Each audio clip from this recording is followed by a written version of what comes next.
Pilipinas. Ako si Hannah Emerald Libre. At ako naman si Seth Alexander G. Libaton. Narito ang mga balitang dapat niyong malaman.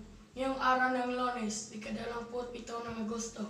Sa ating mga ulo ng balita, Masigla ang pinagdiwang ng Bayan ng Barili noong taon ng Panuwas Festival ng nakaraang buwan. samantala, pagsusulit na gaya ng PISA sa mga estudyanteng gusto ni Angara. 53 na OFW sa Middle East, wag hinanggit 27 milyong jackpot sa iloto. Isang sport analyst na si Ed Tolentino ang nanawagan sa gobyerno na lumikha ng isang Department of Sports. Kim Chiu at Paolo Avellino, magkasintahan na ba talaga? Masiglang ipinagdiwa ng Bayan ng Barili ang taunang Panmud Festival noong nakaraang buwan. Para sa detalye ng ating mga balita, narito si Sian Dandan. Masiglang ipinagdiwang ng Bayan ng Barili ang taon ng Panumod Festival noong nakaraang buwan. Ang Bayan ng Barili na sa timog kanluran bahagi ng Cebu ay nagkaroon ng masiglang pagdiriwang noong nakaraang buwan.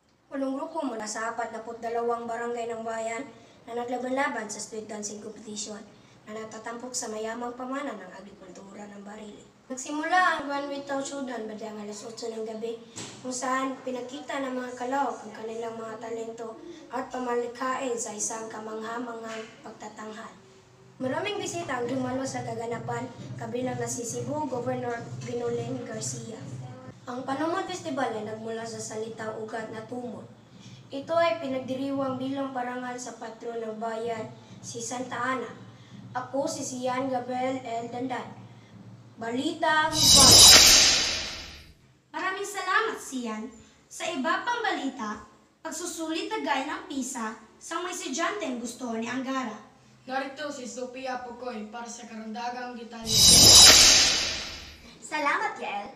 Pagsusulit na gaya ng PISA sa mga estudyante, gusto ni Angara. Ang mitaas ang ranggo ng mga estudyanteng Pinoy sa Program for International Student Assessment o PISA. Ang isa sa Mission Education Secretary Sani Angara sa 2025. Kaya, ang isa sa manais ang gawin, magkaroon ng pagsusulit ang mga estudyante na katulad sa PISA. Sa isang episode ng kanyang insider nitong Biyernes, inihayag ni Angara na hangarin niya sa gagawing school assessment ang mapalakas ang analytical at critical thinking ng mga estudyanteng Pinoy. Lumabas ang resulta ng 2022 PISA na pang-anim na pinakamababa ang Pilipinas sa 21 bansa na nahuhuli sa aspekto ng pagbasa, math at science. Sa larangan ng creative thinking, pangalawa sa pinakamababa ang mag-aral ng Pinoy batay sa PISA. Ipinaliwanag ni Angara na ang pagsusulit ay dapat makatulong para mailabas ng mga mag-aaral ang kanilang kakayahan at maipagpatupad sa tunay na sitwasyon. Nauna nang sinabi ni Angara na dapat natutukan ng DepEd stakeholders ang gawain na nasa 8 milyong mag-aaral bilang paghanda sa 2025 PISA. Ako si Sofia Dominic Pugoy, Balitang Bayan. 53 anyos na OFW sa Middle East, wag hinang higit 27 milyong pesos jackpot sa iloto. Para sa iba pang detalye ng balitang ito, narito si Nadine Sabiron. Salamat, Hannah. 53 anyos na OFW sa Middle East, wag hinang higit 27 milyong pesos jackpot sa iloto. Napabalik ng Pilipinas ang isang 53 anyos na overseas Filipino worker mula Middle East para kunin ang kanyang 27 milyong pesos na premyo, matapos manalo sa iloto ng holo na 11. Sa website ng Philippine Charity Sweepstakes Office, sinabing natumbok ng mga OFW ang winning combination na 331740094220 para sa Lotto 642. Ayon sa PCSO, 20 taon nang nagtatrabaho abroad ang naturang OFW para tugunan ang pangangailangan ng kanyang pamilya sa Pilipinas. Sa tuwing uuwi sila sa kanilang lugar, naglalaro siya ng loto at tinatayaan ang mga numero ng hango ng petsa ng kapanganakan ng mga membro ng kanyang pamilya. Ako si Nadine Nalaris P. Saberon, nagpapatrol sa Balitang Bayan.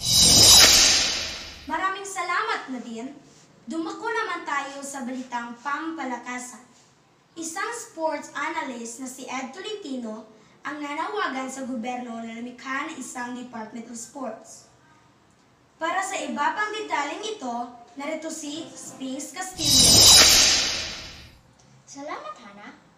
Isang sports analyst na si Ed Tolentino ang nanawagan sa gobyerno na lumikha ng isang Department of Sports upang tugunan ang tinawag niyang disorganized na kalagayan ng mga ahensya ng pambalakasan sa Pilipinas. Ang panawagan para sa isang Department of Sports ay naglalayong magkaroon ng mas malinaw at mas interesadong pamamahala ng mga programa at proyekto para sa sports development sa bansa. Dagdag pa ni Tolentino, ang budget para sa mga artista ay nahahati sa 2 ahensya na nagresulta sa hindi sapat na pundo para sa mga kinakailangan, suporta at kagamitan. Binanggit din niya na ang sports ay tila least priority para sa gobyerno. Ako si Ryuji Sphinx Castillo, Balitang Bayan. Maraming salamat, Sphinx. Pumunta naman tayo sa balitang showbiz. Kim Chiu at Paula Avellino, makasintahan na ba talaga? Arya, ano ang chika? Kim Chiu at Paula Avellino, magkasintahan na ba talaga? Kim Chiu at Paula Avellino, magtatambal sa isang pelikula. Sa Showtime nga kahapon ay binag ni na Kim at Paolo ang kanilang rom-com film na may pamagat na My Love Will Make You Disappear na ididirect ni Chad Vidanes. Una, siyempre, magkatrabaho sina Kim Pao sa linlang kasama si J.M. de Guzman noong 2023. At sila rin ang mga bida ng local adaptation ng K-drama series na What's Wrong with Secretary Kim na napanood ngayong taon. Talaga namang ang daming kinikilig sa kanila. Tiyak na papatok ang kanilang pelikula sa kanilang tagahanga. Ako si Arya Andalosa, ang inyong Showbiz Patroller. At yan ang mga balita na aming nakalap sa araw na ito. Sa Balitang Bayan. Ako si Hannah Emerald Libre. At ako naman, si Setter Alexander G. Libaton. Maraming salamat at magandang hapon.